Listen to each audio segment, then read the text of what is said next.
Hello students, today we will discuss on the topic role of voluntary organizations in disaster relief and rehabilitation.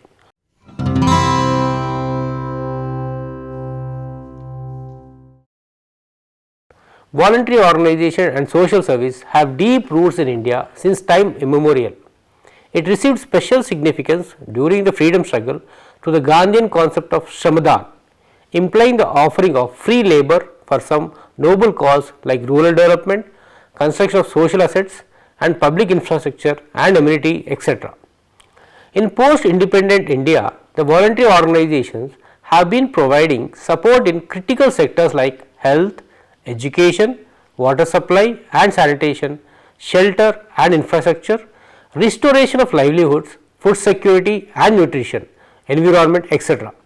Given India's multi-hazard risk and vulnerability to natural and man-made disasters, voluntary organizations have been playing a significant role in providing humanitarian assistance to disaster affected people in most of the severe disasters like the Latur earthquake in 1993, Orissa super cyclone in 1999, Bhuj earthquake in 2001, Indian Ocean tsunami in 2004, Kashmir earthquake in 2005, Barmar floods in 2006, Kosi floods in 2008, cyclones Aila and Laila and the cloudburst in Leh 2010 and Uttarakhand 2013.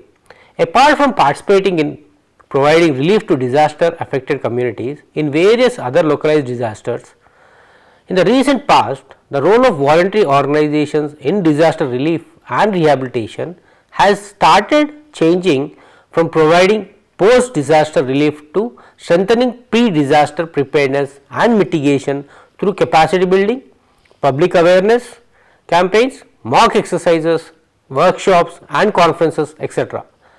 So, this lesson describes the role of voluntary organizations in disaster relief and rehabilitation. It also explains the importance of the role of voluntary organizations and also their vital interlinkages essential for a coordinated and comprehensive disaster relief and rehabilitation.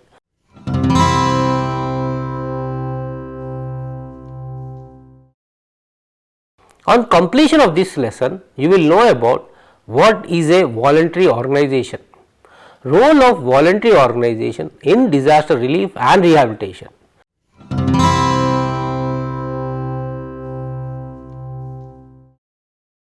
Voluntary organizations are organizations registered under various Indian laws such as the Society Registration Act 1860, Section 25(1) of Companies Act 1956 meant for non-profit companies or state specific public charitable trust act. Voluntary organizations work on a variety of areas like humanitarian assistance, sectorial development, interventions and sustainable development. Voluntary organizations play important roles in different stages of the disaster relief and rehabilitation cycle.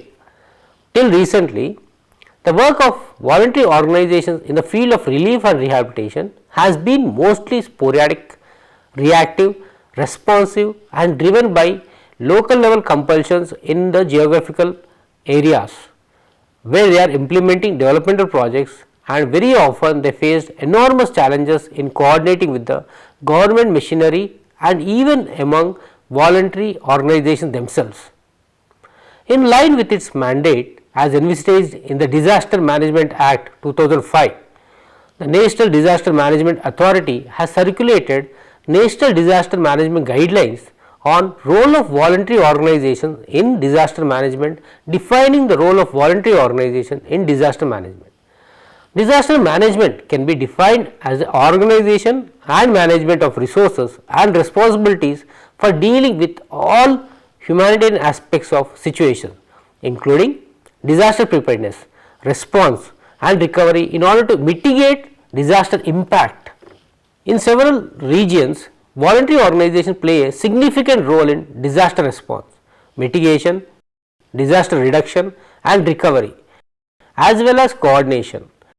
Emergency flood relief, temporary shelter, emergency medical aid, debris removal and habitat restoration, trauma therapy and family support, were all part of voluntary organization response.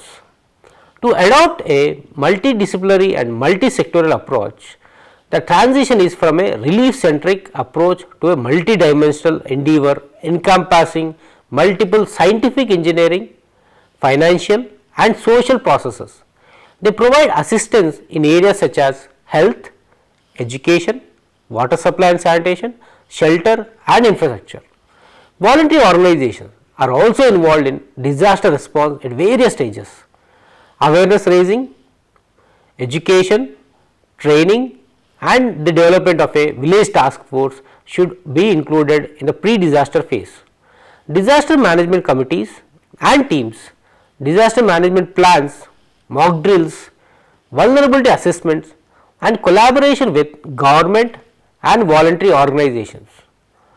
They play an important role in the immediate aftermath of disasters by assisting with rescue and first aid, sanitation and hygiene, damage assessment and help to external organizations bringing relief supplies. Thus, the role of voluntary organizations during a disaster is to have a fast response and to try and save as many lives as they can with the given funds. The key role performed by voluntary organizations were providing relief materials, organizing health camps, being involved in the rescue operations, arranging temporary shelters and so on. Voluntary organizations can help the government assess the pace of implementation of various reconstruction and recovery programs throughout the post-disaster phase by giving technical and material support for safe construction, the resurrection of educational institutions and the restoration of means of subsistence. Voluntary organizations and disaster relief and rehabilitation. When facing the massive disasters which occurred in Tohoku, everyone must felt vulnerability of human beings to natural threats. Yet, I believe the biggest power of recovery comes from human beings. What one volunteer can do is small, but what all of us can do is huge for recovery. It creates a stronger power. After the initial media boom, people gradually forgot about the disaster, but the real challenge for survivors has just begun. Their need may have changed, but there is still need to help people. The true recovery comes only after a long-term effort of everybody.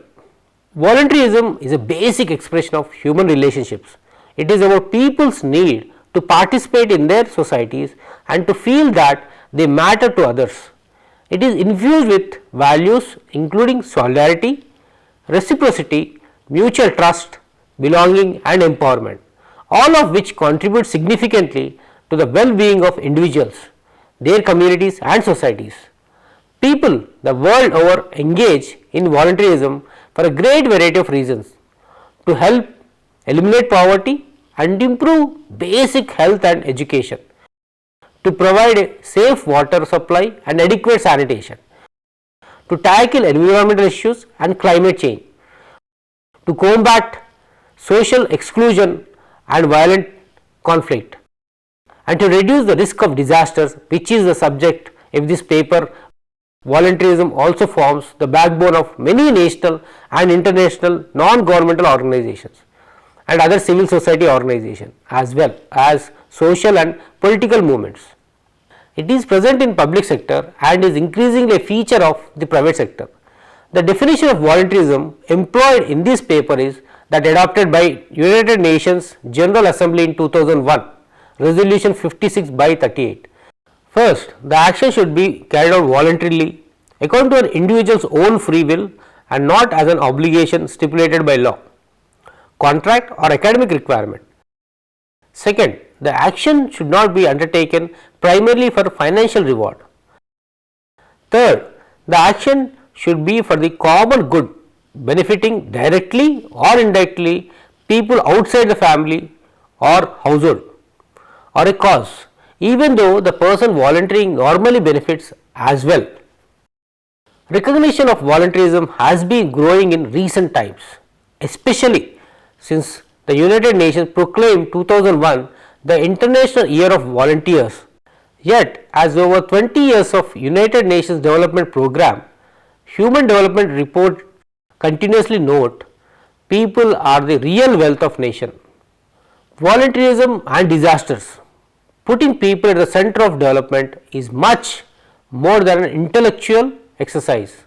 It means making progress equitable and broad based, enable people to be active participants in change. Relevance of participation of voluntary organizations in disaster relief and rehabilitation. Voluntary organization as an institution in itself is emerging as the most powerful among all the agencies involved in disaster relief and rehabilitation. In the event of a disaster, the voluntary organizations take actions and can substantially reduce the damage caused by the disaster. Education, awareness and training of the community are particularly useful in areas that are prone to frequent disasters. The efforts of voluntary organizations in certain areas are laudable. These voluntary organizations are doing a lot of work in the area of disaster relief and rehabilitation. Voluntary organizations, it has been pointed out, perform certain pertinent functions. They offer natural support and solidarity to strengthen people's ability to face crisis, generate consciousness, awareness and analysis on issues of common concern, enable people to demand and access to services and information offered by government agencies, organize collective acquisition of skills and knowledge in various spheres. One important voluntary organization is the village task force. These task forces have been formed in villages of Andhra Pradesh, followed by similar task force in villages of Orissa and Gujarat. The volunteers of the village task force are trained in emergency evacuation and relief within the village. Salient features of their training are orientation training in disaster preparedness for villagers and staff members, discussion on disaster preparedness in general meetings, sponsoring of staff for specialized training and preparation of a handbook for emergencies. Each community should have its own disaster task force comprising 10 to 12 members. The following criteria should be followed while selecting the members. A. They must be young and healthy persons. B. They must be members of Gram Panchayat. C. They must have acceptability and credibility in the community. D. They should be persons who do not go to distant places for daily work. E. They should have a strong inclination and commitment towards community service and volunteerism. The people should elect the task force during disasters. It must serve as a nodal body for disaster relief and rehabilitation at the village level. It has to mobilize resources for the community and disseminate necessary information passed on by the outside agencies to the villagers. While the community as an effective institution is yet to take shape in developing countries like India with low literacy rates and widespread poverty, considerable efforts are being made to form and strengthen voluntary organization at the grassroots levels.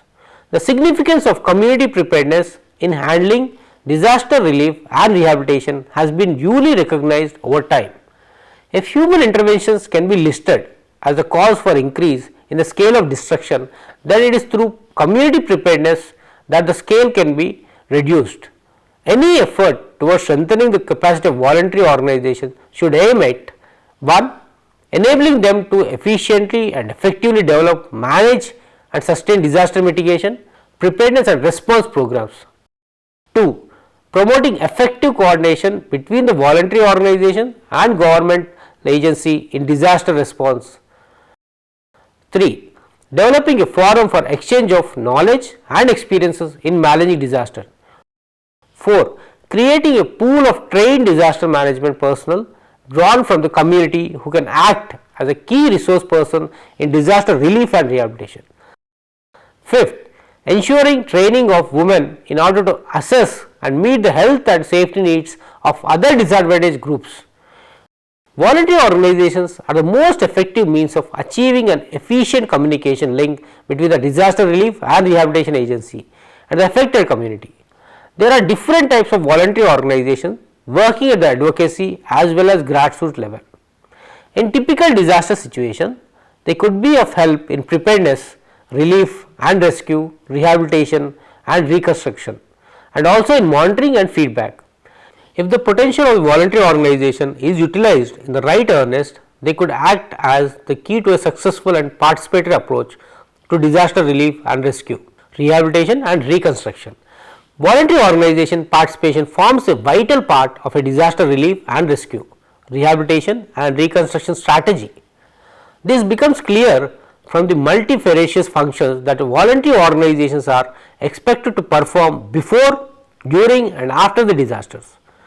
Characteristics unique to voluntary organizations such as their quick response time and the close links that they share with the community make them more suitable agency for specific activities related to disaster relief and rehabilitation. In order to fully capitalize on the voluntary sector, there is a need to streamline its structure and also document it. At the same time, the government role vis-a-vis the voluntary organizations also needs to be clearly identified and systematized so that an effective disaster relief and rehabilitation mechanism could be made operational within a short span of a disaster occurrence. In order to be able to achieve all these objectives, collective action of the entire community is the need of the hour. The voluntary organization are the key players in this regard. The non-governmental sectors and the vital voluntary organizations that operate at grassroots level have an edge over governmental agencies as far as invoking community involvement is concerned. This is due to their proximity with the community and the flexibility in their procedural matters. Voluntary organizations are of different types with specific areas of operation and varied fields of expertise. Though organic in nature and informed in character, the non-governmental organization sector covers its whole range of activities through its various networks. Some major types of voluntary organizations are given as under: voluntary organization with dedicated field operations and resource backup. These are large organizations such as the International Red Cross Society. They have specific areas in which they carry out field operations. They have access to a large resource base and have the capability to extend material, financial as well as technical support to disaster affected site.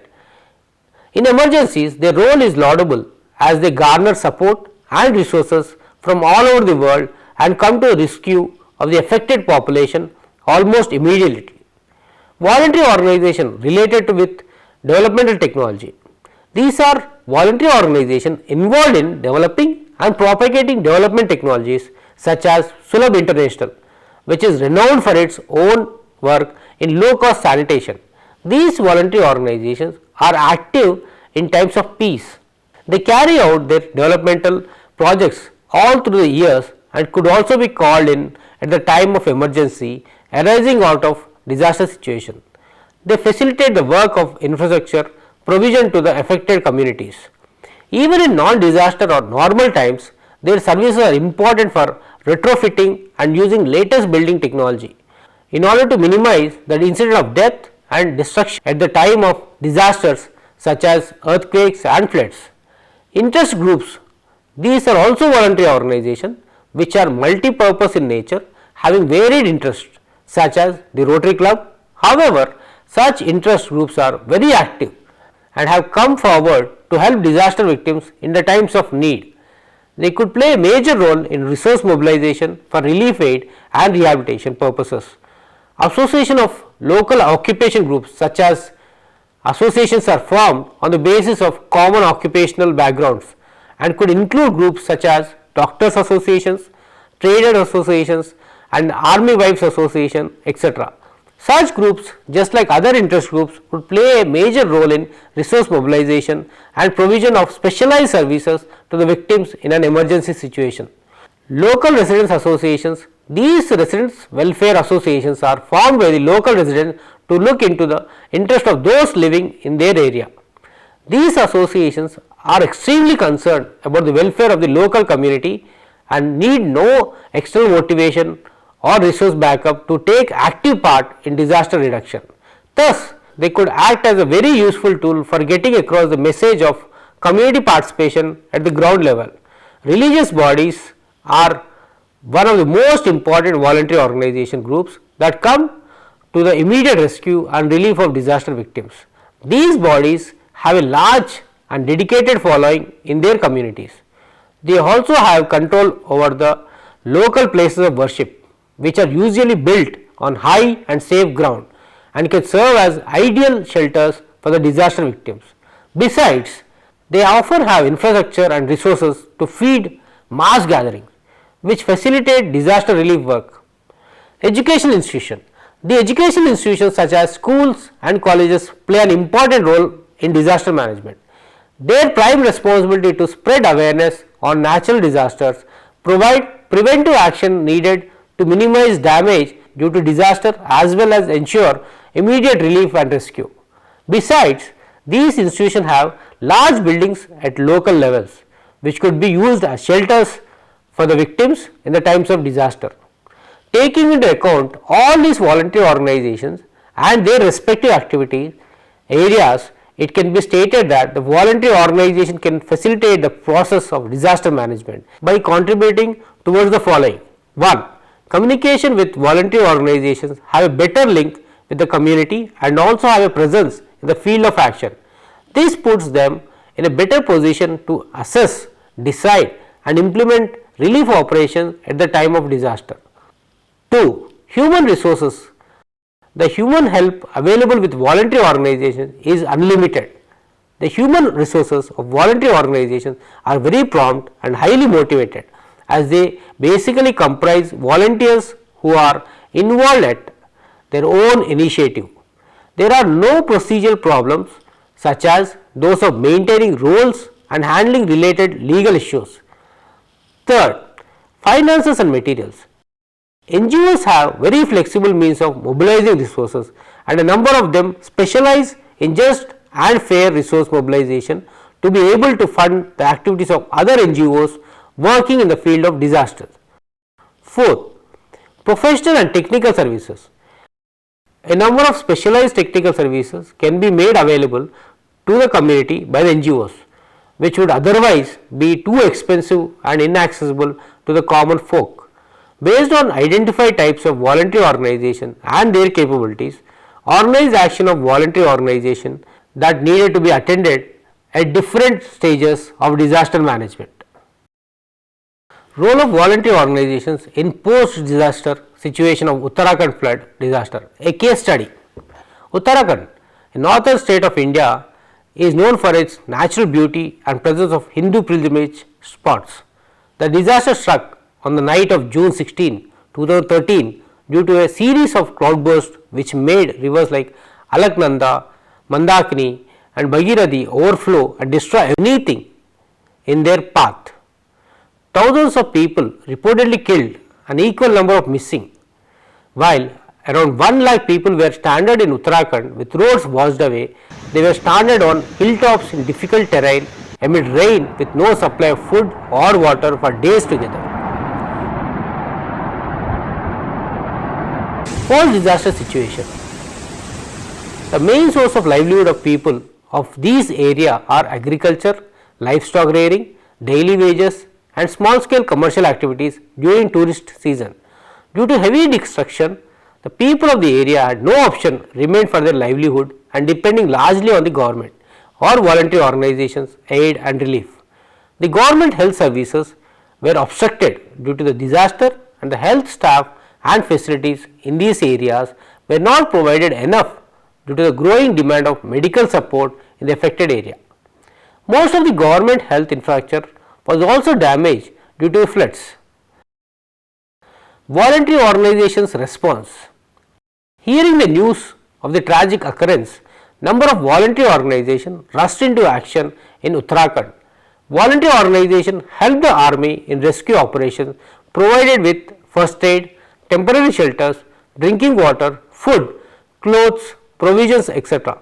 Many voluntary charity organizations carried out relief work to the displaced and standard conducted medical camps, treating injuries and ailments, especially seasonal, and taking relief measures. Even some of the voluntary organizations mobilized medical professionals as volunteers from different organizations on rotation basis.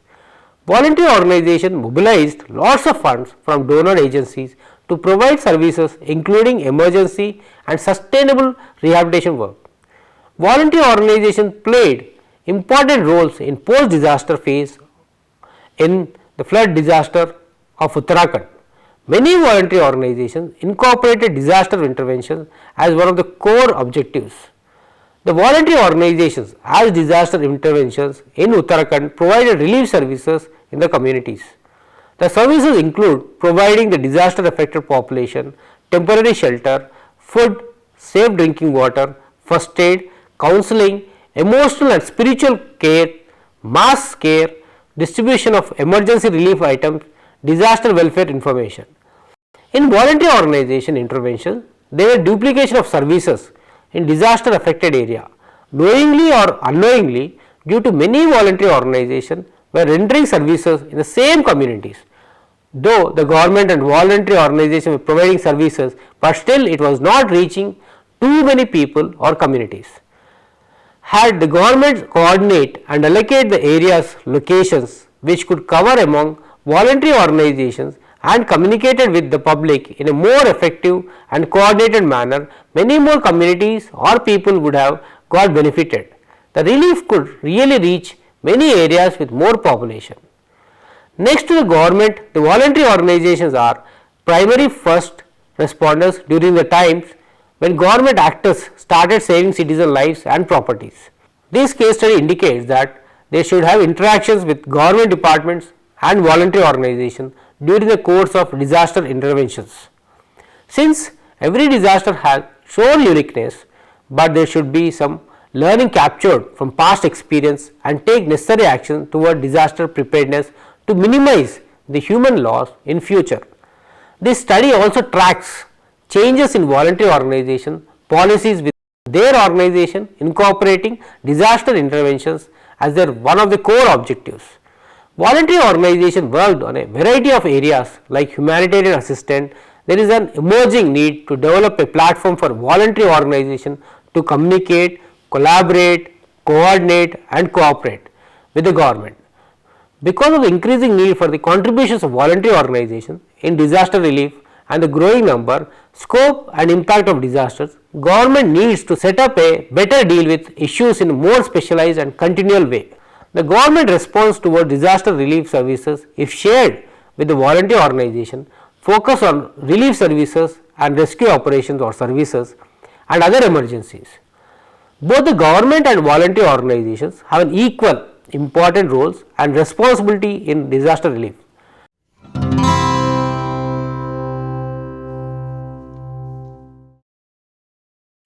Disaster management needs a strong political commitment at national and societal levels. A structure which clearly defined authority and appropriate budget to maintain an effective disaster plan is needed. Preparedness plans should be operational as well as comprehensive in scale, ideally outlined through a nominated national body. Disaster management planning is a sequential and continuous process. Good planning requires diagnosis, resource evaluation and feedback towards fulfilling the goal of disaster reduction. Since disaster management is wide in scope and numerous actors are involved in it, the need for a framework for coordination becomes essential.